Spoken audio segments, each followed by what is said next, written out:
अब्दुल खालिक है। मेरा ताल्लुक ज़िला अटक के गांव कावी से है। ठीक है, मैं कबड्डी और रग्बी की इंटरनेशनल प्लेयर हूँ।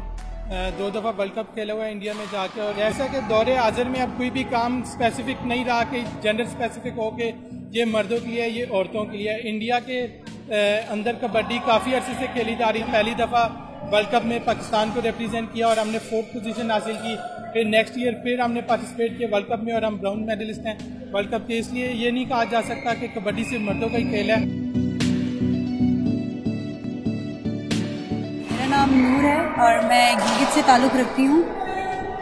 कबड्डी का मुझे बचपन से शौक़ था। मैं बचपन से देखती थी और मैं यही सोचती थी कि इनको देख के मतलब मैं घर में मैं प्रैक्टिस करती थी अपनी बहन के साथ, अपने भाइयों के साथ मैं कबड्डी खेलती थी। तो इसी सीट पे मैं आगे आई हूँ। हमारे एरिया में गिलगित में ये होता है कि ख़वातीन के लिए जो लड़कियाँ होती हैं उनको इस तरह से गेम्स के लिए अलाउ नहीं किया जाता। मैं यहाँ तक आई हूँ, मुझे मेरी फैमिली की सपोर्ट मिली है।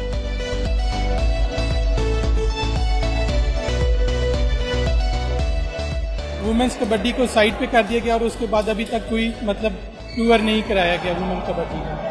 तो हुकूमत से यही मुतालबा है कि अगर हम मेडल्स ला रहे हैं तो हमें चांस दिया जाए ताकि हम अपने मुल्क के लिए मजीद बेहतर कर सकें और हम अपने मुल्क को विक्ट्री स्टैंड पे फर्स्ट पोजीशन तक लेके आ सकें।